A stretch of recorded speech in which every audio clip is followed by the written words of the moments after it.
ਤੇ ਚੌਂਕੇ ਮੁੰਜੀ ਨੂੰ ਪਾਣੀ ਲਾਉਣ ਵਾਲਾ ਰਹਿ ਗਿਆ ਸੀ। ਹਾਂਜੀ ਉਸਤਾਦ ਜੀ ਠੀਕ ਨਾ ਮਾਰੋ ਗੇੜਾ ਫਟਾਫਟ। ਵੇਖੋ ਨਾ ਤੁਸੀਂ ਭੈਣ ਖੁਸ਼ਖਬਰੀ ਦਈਏ ਹਾਂ ਉਹ ਵੇਖੋ ਖੂਹੀ ਭਰ ਗਈ ਜੇ। ਓ ਜੀ ਤੇ ਇਹਦਾ ਕੀ ਨੁਕਸਾਨ ਹੈ? ਇਹ ਨੁਕਸਾਨ ਹੈ ਕਿ ਪੀਟਰ ਨਹੀਂ ਚੱਲੇਗਾ। ਹਾਂ ਪਹਿਲਾਂ ਹੁਣ ਪਾਣੀ ਕੱਢਾਂਗੇ ਬਾਲਟੀਆਂ ਨਾਲ ਖੂਹੀ ਦੇ ਵਿੱਚੋਂ। ਤੇ ਇਹ ਤਾਂ ਬੜਾ ਟਾਈਮ ਲੱਗ ਜਾਣਾ ਮੈਂ। ਟਾਈਮ ਤੇ ਲੱਗਣਾ ਹੀ ਲੱਗਣਾ ਗਾੜੀ ਗੱਲ ਉਹ। ਕਿਹੜੇ ਆ ਦੇਖੋ ਤੇ ਇਹਦੇ ਨਾਲ ਕੀ ਕਰਨਾ ਹੈ? ਇਹ ਬਾਲਟੀਆਂ ਨਾਲ ਪਾਣੀ ਕੱਢਾਂਗੇ ਬਾਹਰ ਭਾਜੀ। ਓ ਯਾਰ ਇਹ 15 ਤੋਂ 20 ਮਿੰਟ ਲੱਗਣਗੇ ਭਾਜੀ ਸਾਨੂੰ ਪਾਣੀ ਕੱਢਦੇ ਆ। ਲਓ ਜੀ ਲਓ ਜੀ ਉਸਤਾਦ ਜੀ ਸਪੀਟਾ ਮਾਰੋ। ਅਸੀਂ ਕਿਹਾ ਜਨਾਬ ਪਾਣੀ ਫਟਾਫਟ ਮੁੱਕੇ ਇਹ ਜਨਾਬ ਬਣ ਗਿਆ। ਲਓ ਜੀ ਵਕਫੇ ਦੇ ਨਾਲ ਅਸੀਂ ਪਾਣੀ ਕੱਢਣ ਦੇ ਆ। ਕਦੀ ਜ਼ਬੈਰ ਵਿੱਚ ਹੋ ਜਾਂਦਾ, ਕਦੀ ਉਮੈਰ ਵਿੱਚ ਹੋ ਜਾਂਦਾ, ਕਿਉਂਕਿ ਜ਼ਿਆਦਾ ਬਾਲਟੀ ਵਜ਼ਨੀ ਤੇ ਪਾਣੀ ਉਹਦੇ ਨਾਲ ਕੱਢਣਾ ਬੜਾ ਔਖਾ ਹੈ। ਲਓ ਜੀ ਲਓ ਜੀ ਲਓ ਜੀ ਇਹ ਜਨਾਬ ਪੀਟਰ ਚੱਲ ਗਿਆ, ਪੀਟਰ ਗਿਆ ਚੱਲ। ਤੇ ਹੁਣ ਤੁਹਾਨੂੰ ਦਿਖਾਣੇ ਆ ਜੀ ਪਾਣੀ ਜਿਹੜਾ ਪੀਟਰ ਚੋਂ ਆਉਣਾ ਸ਼ੁਰੂ ਹੋ ਗਿਆ। ਲਓ ਜੀ ਹਾਂਜੀ ਉਸਤਾਦ ਜੀ ਵਾਹ ਵਾਹ ਵਾਹ ਜੀ ਵਾਹ, ਤਬਾਹੀਆਂ ਦਾ ਪਾਣੀ, ਕਿਆ ਬਾਤ ਹੈ ਉਸਤਾਦ ਜੀ। ਇਹ ਜਨਾਬ ਪਾਣੀ ਕੱਢ ਲਿਆ। ਇਹ ਅਸਾਂ ਇਧਰ ਜਨਾਬ ਮੋਟਰ ਚਲਾ ਦਿੱਤੀ, ਹੌਦੀ ਲੱਗੀ ਹੈ ਭਰ ਜਾਣਾ। ਇਹ ਜਨਾਬ ਤੁਰ ਗਏ ਨਹਾਉਣ ਵਾਸਤੇ। ਯਾਰ ਠੰਡੇ ਮਾਹੌਲ ਮਜ਼ਾ ਆ ਗਿਆ ਜੀ, ਠੰਡਾ ਪਾਣੀ। ਆਹ ਤੁਹਾਨੂੰ ਪਿੰਡ ਦੀ ਸੈਰ ਕਰਾਈਏ, ਪਿੰਡ ਦੀਆਂ ਮੌਜਾਂ ਮਹਾਈਏ ਇਹ ਵਾਲੀ ਜ਼ਿੰਦਗੀ ਜੀ। ਚੱਸ ਆ ਗਈ ਹੈ ਸਾਨੂੰ ਖੁੱਲੇ ਮਾਹੌਲ ਦੇ ਵਿੱਚ ਰਹਿਣ ਵਾਲੇ ਲੋਕ ਅਸੀਂ, ਤੇ ਜਦੋਂ ਇੱਧਰ ਰਹਿੰਦੇ ਤਾਂ ਸਵਾਦ ਆਉਂਦਾ।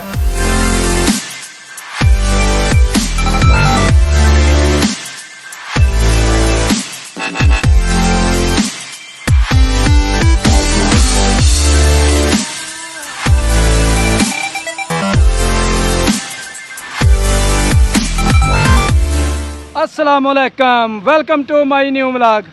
मैं ਤੁਹਾਡਾ ਦੋਸਤ ਸੁਲਤਾਨ ਸ਼ੇਖ, ਪੰਜਾਬ ਦੇ ਖੂਬਸੂਰਤ ਸੰਤੀ ਸ਼ਹਿਰ ਸਿਆਲਕੋਟ ਤੋਂ, ਪਿੰਡ ਪੂਰਬ ਕਲੇਰ। ਔਰ ਤੁਸੀਂ ਵੇਖਣ ਦੇ ਹੋ ਮੇਰਾ YouTube ਚੈਨਲ ਆਪਣਾ ਪੰਜਾਬੀ ਵਲੌਗ। ਬਾਹਰ ਆਏ ਜਨਾਬ ਖੇਤਾਂ ਦੀ ਤਰਫ, ਤੇ ਇੱਥੋਂ ਵੱਢਣ ਆਏ ਆ ਪੱਠੇ। ਤੇ ਸਭ ਤੋਂ ਪਹਿਲਾਂ ਚਲਾਵਾਂਗੇ ਅਸੀਂ ਆਪਣਾ ਪੀਟਰ, ਤੇ ਇਧਰ ਜਨਾਬ ਹੈਦਰ ਨੇ, ਤੇ ਉਸ ਤਰਫ ਤੁਹਾਨੂੰ ਦੱਸਨੇ ਆ ਜੀ ਜ਼ਬੈਰ ਤੇ ਉਮੈਰ। ਇਹ ਜਨਾਬ ਲੱਗੇ ਨੇ ਚਲਾਨ ਪੀਟਰ, ਤੇ ਚੌਂਕੇ ਮੁੰਜੀ ਨੂੰ ਪਾਣੀ ਲਾਉਣ ਵਾਲਾ ਰਹਿ ਗਿਆ ਸੀ। ਹਾਂਜੀ ਉਸਤਾਦ ਜੀ ਠੀਕ ਨਾ ਮਾਰੋ ਗੇੜਾ ਫਟਾਫਟ। ਵੇਖੋ ਨਾ ਤੁਸੀਂ ਭੈਣ ਖੁਸ਼ਖਬਰੀ ਦਈਏ ਹਾਂ ਉਹ ਵੇਖੋ ਖੂਹੀ ਭਰ ਗਈ ਜੇ। ਓ ਜੀ ਤੇ ਇਹਦਾ ਕੀ ਨੁਕਸਾਨ ਹੈ? ਇਹ ਨੁਕਸਾਨ ਹੈ ਕਿ ਪੀਟਰ ਨਹੀਂ ਚੱਲੇਗਾ। ਹਾਂ ਪਹਿਲਾਂ ਹੁਣ ਪਾਣੀ ਕੱਢਾਂਗੇ ਬਾਲਟੀਆਂ ਨਾਲ ਖੂਹੀ ਦੇ ਵਿੱਚੋਂ। ਤੇ ਇਹ ਤਾਂ ਬੜਾ ਟਾਈਮ ਲੱਗ ਜਾਣਾ ਮੈਂ। ਟਾਈਮ ਤੇ ਲੱਗਣਾ ਹੀ ਲੱਗਣਾ ਗਾੜੀ ਗੱਲ ਉਹ। ਕਿਹੜੇ ਆ ਦੇਖੋ ਤੇ ਇਹਦੇ ਨਾਲ ਕੀ ਕਰਨਾ ਹੈ? ਇਹ ਬਾਲਟੀਆਂ ਨਾਲ ਪਾਣੀ ਕੱਢਾਂਗੇ ਬਾਹਰ ਭਾਜੀ। ਓ ਯਾਰ ਇਹ 15 ਤੋਂ 20 ਮਿੰਟ ਲੱਗਣਗੇ ਭਾਜੀ ਸਾਨੂੰ ਪਾਣੀ ਕੱਢਦੇ ਆ। ਲਓ ਜੀ ਚਲੋ ਜੀ ਕੱਢੋ ਜੀ ਕੱਢੋ। ਲਓ ਜੀ ਮੈਂ ਵੀ ਆਖਿਆ ਪਤਾ ਨਹੀਂ ਇਹ ਕਿਹੜੀ ਖੁਸ਼ਖਬਰੀ ਹੈ ਜਿਹੜੀ ਦੇਣਗੇ। ਭਾਜੀ ਕਿੱਡੇ ਕਿੱਡੇ ਗਲੋਟੂ ਡਿੱਗਣ ਡੇ ਜੀ। ਪਾਣੀ ਤਾਂ ਬੜਾ ਵਿੱਚ। 5 ਮਿੰਟ ਸਿਰਫ 5 ਮਿੰਟ। ਚਲੋ ਜੀ ਫਟਾਫਟ ਕੱਢੋ। ਬਲੋਚਾ ਤੂੰ ਕਿੱਧਰ ਆਇਆ? ਉਹ ਮੈਂ ਆਪਣੇ ਡੰਗਾ ਚ। ਇਹ ਇਧਰ ਇਹ ਬੱਕਰੇ ਤੇਰੀਆਂ ਨੇ ਨਾ, ਤੇ ਉਹ ਜਿਹੜੇ ਮੱਝਾਂ ਨੇ ਉਹ ਤੇਰੀਆਂ ਨੇ। ਚਲੋ ਸਾਜ ਜੀ ਸਪੀਡ ਨਾਲ ਵੇਖਿਓ ਵਿੱਚ ਕੋਈ ਨਾ ਕੌਂਡਾ ਨਾ ਨਿਕਲ ਆਏ। ਉਹ ਨਿਕਲ ਆਏ। ਲਓ ਜੀ ਇਹ ਬਾਲਟੀਆਂ ਨਾਲ ਪਾਣੀ ਕੱਢਣਾ ਸ਼ੁਰੂ ਹੋ ਗਏ ਨੇ ਜੀ। ਵਾਹ ਜੀ ਵਾਹ, ਬੰਦੇ ਸਾਡੇ ਤਗੜੇ ਨੇ ਜੀ। ਵੇਖ ਨੇ ਕਿੰਨੀ ਕੁ ਦੇਰ ਤੱਕ ਪਾਣੀ ਕੱਢਦੇ ਨੇ, ਤੇ ਫੇਰ ਚਲਾਵਾਂਗੇ ਜੀ ਪੀਟਰ, ਤੇ ਫੇਰ ਵੱਢਾਂਗੇ ਪੱਠੇ। ਸਾਜ ਜੀ ਪੈਰ ਧਿਆਨ ਨਾਲ ਰੱਖਣਾ, ਧਿਆਨ ਨਾਲ ਜੀ ਪਿਆਰ ਹੋਈ ਜਗ੍ਹਾ ਬਣਾਈਆਂ ਨੇ ਭਾਈ ਸਪੈਸ਼ਲ। ਜੀ ਜੀ ਲਓ ਜੀ ਪਾਣੀ ਨਿਕਲ ਗਿਆ। ਸਾਜ ਜੀ ਕਿੰਨੇ ਫੁੱਟ ਕੱਢਣਾ ਦੇ? ਇਹ ਕੱਢਣਾ ਭਾਜੀ 5 6 ਫੁੱਟ। 5 6 ਫੁੱਟ ਪਾਣੀ ਕੱਢਣਾ ਹੈ, ਤੇ ਤਕਰੀਬਨ ਨਿਕਲ ਆਏਗੀ ਕੋਈ 200 ਕੁ ਬਾਲਟੀ ਕਿ ਨਹੀਂ? ਬਹੁਤ ਹੀ ਨਿਕਲ ਆਣੀ। ਚਲੋ ਖੈਰ ਕੋਈ ਗੱਲ ਨਹੀਂ, ਕੱਢੋ ਫਟਾਫਟ ਜਨਾਬ। ਸੱਜਣਾ ਨੂੰ ਵਾਹੀਏ ਪੀਟਰ ਆਪਣਾ ਪਿੰਡ ਦਾ ਜਨਾਬ। ਪੀਟਰ ਕਿਸ ਤਰ੍ਹਾਂ ਖੇਡਦੇ ਨੇ। ਚਲੋ ਜੀ ਚਲੋ ਬਚ ਗਏ, ਮੈਨੂੰ ਪਤਾ ਸੀ ਪਾਣੀ ਆ ਜਾਣਾ ਉੱਤੇ। ਲਓ ਜੀ ਉਸਤਾਦ ਜੀ ਸਪੀਟਾ ਮਾਰੋ। ਅਸੀਂ ਕਿਹਾ ਜਨਾਬ ਲੱਗ ਜਾ ਜੀ ਪਤਾ। ਅੱਜ ਪਾਣੀ ਮੈਂ ਕਹਿੰਦਾ ਇਹਦੇ ਨਾਲ ਹੀ ਲਾ ਕੇ ਚੱਲੀਏ। ਅੱਧੀ ਪੈਲੀ ਤੇ ਗਾੜੀ ਛੱਡ। ਆਹੋ ਅੱਧੀ ਹੋ ਗਈ ਤੇ ਇਹ ਜਨਾਬ ਤੜਕ ਜਿਹੜਾ ਨਾ ਪਾਣੀ ਉਹ ਜਾਣਦੇ ਆ। ਲਓ ਜੀ ਵਕਫੇ ਦੇ ਨਾਲ ਅਸੀਂ ਪਾਣੀ ਕੱਢਣ ਦੇ ਆ। ਕਦੀ ਜ਼ਬੈਰ ਵਿੱਚ ਹੋ ਜਾਂਦਾ, ਕਦੀ ਉਮੈਰ ਵਿੱਚ ਹੋ ਜਾਂਦਾ, ਕਿਉਂਕਿ ਜ਼ਿਆਦਾ ਬਾਲਟੀ ਵਜ਼ਨੀ ਤੇ ਪਾਣੀ ਉਹਦੇ ਨਾਲ ਕੱਢਣਾ ਬੜਾ ਔਖਾ ਹੈ। ਤੇ ਵਾਰ-ਵਾਰ ਜਿਹੜੇ ਨਾ ਖੂਹੀ ਦੇ ਵਿੱਚ ਅਸੀਂ ਵੜਨ ਦੇ ਆ, ਤਾਂ ਕਿ ਪਾਣੀ ਜਿਹੜਾ ਨਾ ਕੱਢਣ ਲੱਗਿਆ ਸਾਨੂੰ ਪਰੇਸ਼ਾਨੀ ਨਾ ਹੋਏ, ਥੱਕ ਨਾ ਜਾਈਏ ਕਿਤੇ।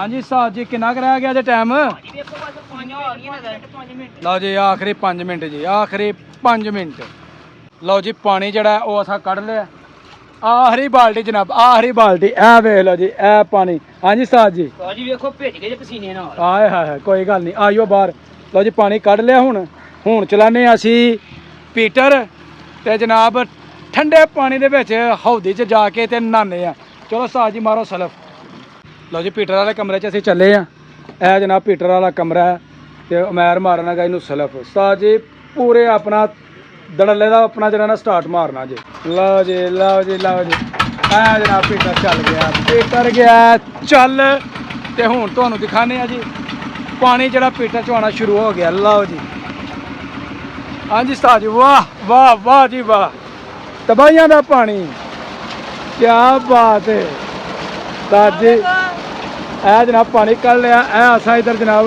ਮੋਟਰ ਚਲਾ ਦਿੱਤੀ ਹੌਦੀ ਲੱਗੀ ਹੈ ਭਰ ਜਾਣਾ ਇਹ ਜਨਾਬ ਤੁਰ ਗਏ ਨਹਾਉਣ ਵਾਸਤੇ ਯਾਕ ਠੰਡੇ ਮਾਹੌਲ ਹੈ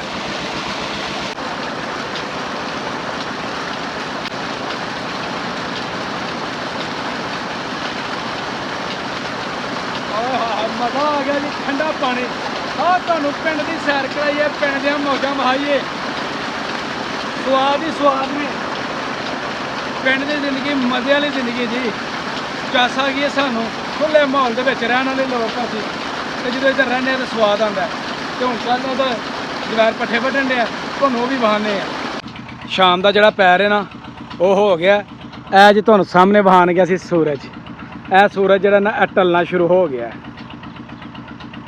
ਗਰੂਬੇ ਆਫਤਾਬ ਤੇ ਪਿੱਛੇ ਦੁਪਹਿਰ ਵੱਢਣ ਡਿਆ ਪੱਠੇ ਤੇ ਜਾਨਵਰਾਂ ਵਾਸਤੇ ਹੁਣ ਪੱਠਿਆਂ ਦੀ ਵੀ ਜ਼ਰੂਰਤ ਸੀ ਤੇ ਸਾਰੇ ਕੰਮ ਜਿਹੜੇ ਨੇ ਅਸਾਂ ਮੁਕਾ ਲਏ ਨੇ ਤੇ ਇਹਦੇ ਨਾਲ ਹੀ ਵੀਡੀਓ ਜੀ ਅਸੀਂ ਕਰਨੇ ਆਪਣੀ ਖਤਮ ਤੁਹਾਨੂੰ ਆ ਮੇਰੀ ਵੀਡੀਓ ਕੈਸੀ ਲੱਗੀ ਹੈ ਇਹ ਤੁਸੀਂ ਦੱਸਣਾ ਕਮੈਂਟ ਬਾਕਸ ਦੇ ਵਿੱਚ ਔਰ ਸਾਡਾ ਮਾਹੌਲ ਕੈਸਾ ਲੱਗਦਾ ਇਹਦੀ ਰਾਏ ਵੀ ਤੁਹਾਂ ਆਪਣੇ ਕਮੈਂਟ ਬਾਕਸ ਦੇ ਵਿੱਚ ਦੇਣੀ ਹੈ ਤੇ ਇਹਦੇ ਨਾਲ ਹੀ ਜੀ ਮੈਨੂੰ ਦਵੋ ਇਜਾਜ਼ਤ ਹਮੇਸ਼ਾ ਖੁਸ਼ ਰਹੋ ਆਬਾਦ ਰਹੋ ਅੱਲਾਹ ਹਾਫਿਜ਼